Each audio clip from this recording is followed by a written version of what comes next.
मनोवैज्ञानिक तो कहते हैं कि जिसको हम अब कहते हैं किशोरावस्था, वह होती ही नहीं थी पहले।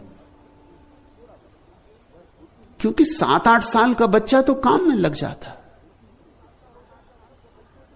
अब बच्चा जब 25 साल का हो जाता तब काम में लगता है, और तब भी लग जाए तो सौभाग्य।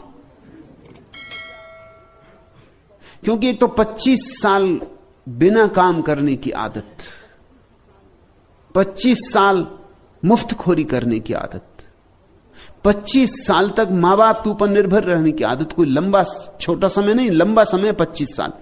अगर 75 साल जिएगा तो 1/3 जिंदगी हो गई। 1/3 जिंदगी तो आदत हो गई निर्भर रहने की। अब अचानक काम और जिम्मेवारी। आज अमेरिका में जो बच्चे हिप्पी हो रहे हैं उसका कारण तुम समझते हो? अमेरिका सबसे ज्यादा समृद्ध है, इसलिए सबसे ज्यादा विकृत बच्चे पैदा हो रहे हैं। समृद्ध होने के कारण जरूर से ज्यादा ध्यान दिया जा रहा बच्चों पर।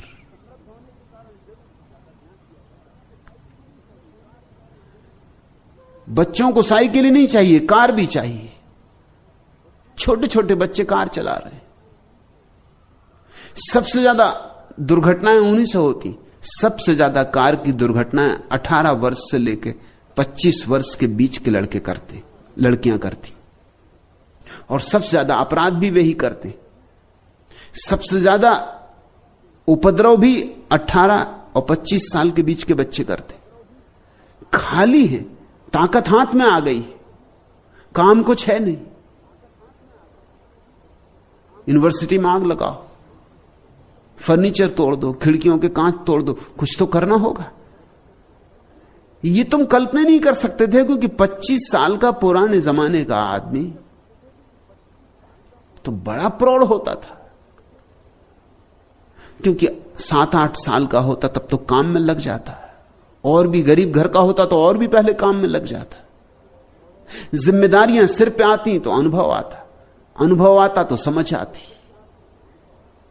25 साल का होते होते होते जीवन का इतना अनुभव हो जाता था कि वो इस तरह की मूर्खताएं कर सकता था जो आज के लड़के और लड़कियां कर रहे हैं। असंभव। उसमें एक गुरु गंभीरता आ जाती थी, उसे जीवन का एक पाठ मिल गया होता था।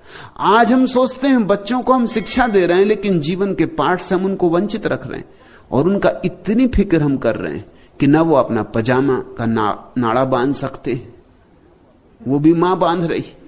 अब मैं सोचता हूं वीणा की तस्वीर के बांध रही बच्चों के नाड़े। अब भजन भी गा रही होगी तो नाड़ा खुल जाता होगा, नहीं बनता होगा। बच्चे को नाराजगी आती होगी कि ये बात क्या है। पहले नाड़ा बिल्कुल ठीक बनता था, अब रास्ते में खुल जाता है। मां ध्यान नहीं दे रही ठीक से। बच्चों के बस्ते, उनका सामान तू रख रही होगी, अब उनको खुद रखना पड़ रहा होगा। उनको खाना खिलाने के लिए टेबल पे बैठ रही होगी, खाना खाओ। बच्चे रो रहे हैं आज के। किस लिए रो रहे हैं पूछो उनसे। पुराने जमाने के बच्चे रोते थे कि भोजन चाहिए। आजकल के बच्चे रो रहे हैं कि उनको मां भोजन करा रही, वो उन्हें भोजन नहीं करना, आंसू टपक रहे हैं। और मां सामने बैठी कि भोजन करो, उन्हें भोजन नहीं करना, या उन्हें यह भोजन नहीं करना। उन्हें आज कुछ और चाहिए कि आज वो जाना चाहते हैं कॉफी हाउस, इडली डोसा या कुछ और। उन पर ध्यान, उनको 24 घंटे ध्यान चाहिए, और इस ध्यान से कुछ लाभ नहीं होने वाला उनको। ये जो जिस लड़के को 25 साल तक उसकी मां ने ध्यान किया है और ध्यान दिया है और हर तरह से उसकी फिक्र की है, ये कल विवाहित होकर अपनी पत्नी से भी यही अपेक्षा करेगा और उपद्रव शुरू होगा। क्योंकि उसकी भी फिक्र की गई है, और वो अपने पति से ऐसी अपेक्षा करेगी जैसे अपने पिता से अपेक्षा करती थी। कलह शुरू हो जाएगी, पहले दिन से कलह शुरू हो जाएगी। उनकी आकांक्षाएं, अपेक्षाएं बढ़ी। लड़की चाहेगी कि पति पिता की तरह सारी अपेक्षाएं पूरी करे, पति चाहेगा कि पत्नी मां की तरह सारी अपेक्षाएं पूरी करे। ये कैसे हो सकता है? दोनों की आकांक्षाएं बढ़ी, अभिलाषाएं बढ़ी, और दोनों ही गिरेंगे, क्योंकि दोनों ही पूरा नहीं कर पाएंगे। दुनिया ने इतने तलाक कभी नहीं जाने थे और इतना दुखी दाम्पत्य जीवन कभी नहीं जाना था। उसके कारण थे क्योंकि इतनी अपेक्षा कभी नहीं की थी। अपेक्षा का कोई कारण नहीं था। ऊपर से देखने में तो लगेगा कि अगर ध्यान हमने बच्चों पर कम दिया तो नुकसान होगा, ऐसा नहीं। और भी एक बात तो उससे कहूं कि अक्सर हम बच्चों पर ध्यान देते हैं जब बच्चे बीमार होते, परेशान होते, रुग्ण होते। वैज्ञानिक हिसाब से जब बच्चे रुग्ण होते हैं, परेशान होते हैं, बीमार होते हैं, तब बहुत ध्यान नहीं देना चाहिए, क्योंकि ध्यान का गलत संबंध जुड़ रहा है। बच्चा बीमार है तब मां उसके पास बैठकर सिर दबा रही। अब जब भी इस बच्चे को भविष्य में सिर दबाना होगा, ये बीमार हो जाएगा। पतिदेव घर आके एकदम लेट ही जाएंगे बिस्तर पे। दफ्तर में बिल्कुल ठीक थे, घर आती सिर दर्द हो जाता। वो चाहते कि पत्नी उनका सिर दबाए, पैर दबाए, उनके आसपास खुशामद करे कि वो बड़ा काम करके लौटे। और पत्नी भी, पति जब तक घर नहीं आते तब तक बिल्कुल ठीक मालूम होती है, रेडियो सुन रही और अखबार पढ़ रही। और जैसे ही पति आए कि बिस्तर से लग जाती। वो भी चाहती कि पति उसके सिर पर हाथ रखे, क्योंकि पति हाथ ही सिर पर तब रखते हैं जब पत्नी बीमार होती। स्त्रियों ने तो बीमार होने की कला सीख ली। उनको पक्का पता है कि उन पर ध्यान ही तब दिया जाता है। पत्नी बीमार हो जाए तो पति पूछने लगता है कि साड़ी लेनी, क्या करना। जो करना हो माई करो, मगर बीमार ना हो।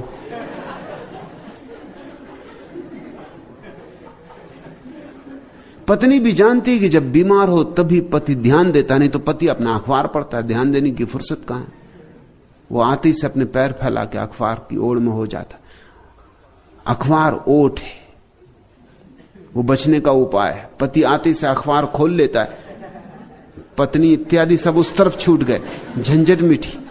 अब वो एक ही अखबार को कई दफे पढ़ता। मैं एक घर में मेहमान था, मैंने देखा कि वो सज्जन सुबह भी उसी अखबार को पढ़ रहा है, दोपहर भी उसी को पढ़ रहा है, शाम को भी जब पढ़ने लगे मैंने कहा सुनो, तुम शुरू से लेकर आखिर तक कई बार पढ़ चुके। वो भी थोड़े चौंके एकदम। उन्होंने कहा आप ठीक कहते, मगर ये मेरी रोज की आदत, क्योंकि यही बचने का उपाय है। मैं अखबार पढ़ता रहता हूं, पत्नी कुछ भी कहती तो मैं ऐसा दिखाता रहता हूं मैं सुन ही नहीं रहा हूं, क्योंकि सुनो कि झंझट, सुना कि जेब पे हमला, बहरे हो जाना पड़ता है। ये अखबार बड़ी सुविधा है। इसमें ऐसा लगा रहता है पत्नी समझती मैं अखबार पढ़ रहा हूं।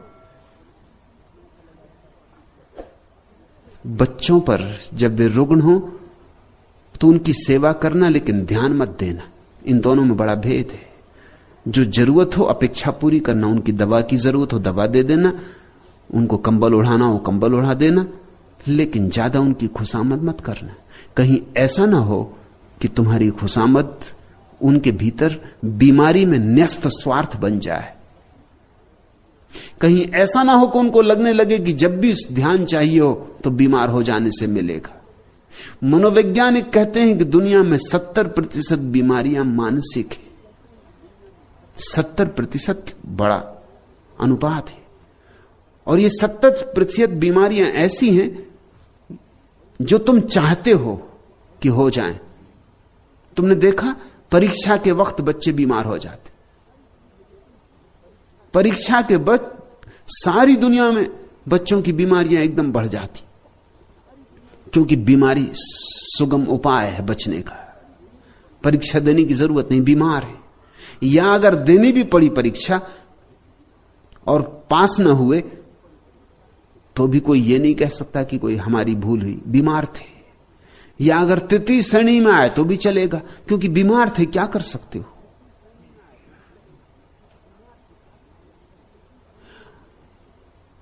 ये तो बीमारी बड़ी तरकीब बन गई और इस आदमी ने बीमारी के साथ संबंध जोड़ लिया स्वास्थ्य की बजाय।